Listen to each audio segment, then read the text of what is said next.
ఏపీఎస్ఆర్టీసీలో సమ్మె సైరన్ మోగింది. ఫిబ్రవరి 6 నుంచి నిరవధిక సమ్మె చేయాలని ఆర్టీసీ జేఏసీ నిర్ణయించింది. సమ్మెలో గుర్తింపు సంఘం ఈయూతో సహా 9 కార్మిక సంఘాలు పాల్గొననున్నాయి. 50% ఫిట్మెంట్ ఇవ్వాలన్న ప్రధాన డిమాండ్తో కార్మిక సంఘాలకు ముమ్మరం సమ్మెకు వెళ్తున్నాయి. డిసెంబర్ 31న కార్మిక సంఘాలు 18 డిమాండ్లతో యాజమాన్యానికి సమ్మె నోటీసు ఇచ్చారు. అయితే కార్మిక సంఘాలతో పలుసార్లు యాజమాన్యం చర్చలు జరిపినా 20% మించి ఫిట్మెంట్ ఇచ్చేది లేదని తేల్చి చెప్పింది. దీంతో కార్మిక సంఘాలు సమ్మెకు వెళ్లాలని నిర్ణయించారు. ఈ నెల 25లోగా సమస్యను పరిష్కరించకపోతే ఖచ్చితంగా సమ్మె చేసి తీరుతామని కార్మిక సంఘాలు హెచ్చరిస్తున్నాయి.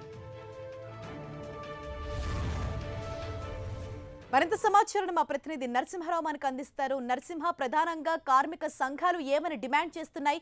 ఈ సమ్మె చేపట్టడానికి ప్రధాన కారణం ఏంటి?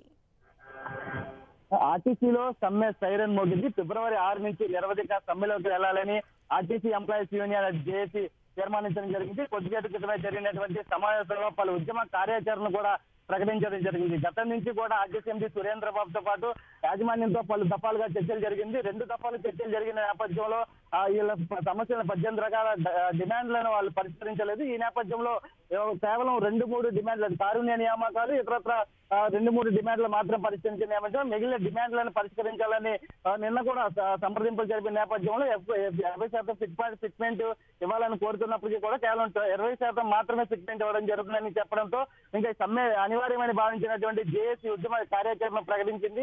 25వ తేదీ నుంచి రాష్ట్ర వ్యాప్తంగా అన్ని డిపోల్లో ధర్నా కార్యక్రమాలు పిలుపునిచ్చారు. 28న నిరాహార దీక్షలతో పాటు అటు ఉద్యమాన్ని కూడా తీవ్రతరం చేయాలని కూడా నిర్ణయించడం జరిగింది. ఫిబ్రవరి 6 నుంచి ఇంకా పూర్తి స్థాయిలో నిరవధిక సమ్మెలోకి వెళ్లాలని నిర్ణయించడం జరిగింది. ప్రధానంగా ఏదైతే ఫిట్మెంట్ విషయంలో వచ్చేసి దాదాపు 6,000 ఏడాదికి 6,000 కోట్ల రూపాయల ఆర్టీసీకి లాభం వస్తుంది. కానీ ఖర్చు మాత్రం 7,000 కోట్ల రూపాయలు అవుతుంది. ఇప్పటికే 3,500 కోట్లు నష్టాల్లో ఉన్న నేపథ్యంలో ప్రభుత్వమే ఆదుకోవాలి, ప్రభుత్వం ఆర్టీసీని విలీనం చేయాలి, ప్రైవేటీకరణ చేయొద్దంటూ చెప్పడం జరుగుతుంది. మరోవైపు పే స్కేల్ కు సంబంధించి వేతన సవరణ కూడా జరగాలి. ఇప్పుడు రాష్ట్ర విభజన సంబంధించి అప్పుడు జరిగిన నేపథ్యంలో మళ్ళీ పే స్కేల్ అమలు చేయాలంటూ కూడా ఒక రకమైన డిమాండ్ తో ఆర్టీసీ ఉద్యోగులు పలు దఫాలుగా చర్చలు చేస్తున్నాయి. అయినప్పుడు కూడా యాజమాన్యం ఇలా సమస్యలను పరిష్కరించిన నేపథ్యంలో రాష్ట్ర వ్యాప్తంగా ఉన్నటువంటి అన్ని యూనియన్లు దాదాపు 10 సంఘాలు కూడా ఎన్ఎంయూ కూడా పూర్తిగా మద్దతు ఇవ్వడంతో ఇక సమ్మెలోకి పూర్తిగా వెళ్లాలని కూడా నిర్ణయించడం జరిగింది. ఈ చర్చలకు ఒకవేళ ప్రభుత్వం యాజమాన్యం చర్చలకు వస్తే చర్చలు జరుపుతాము, కానీ ప్రధాన డిమాండ్లను 3,600 కోట్లు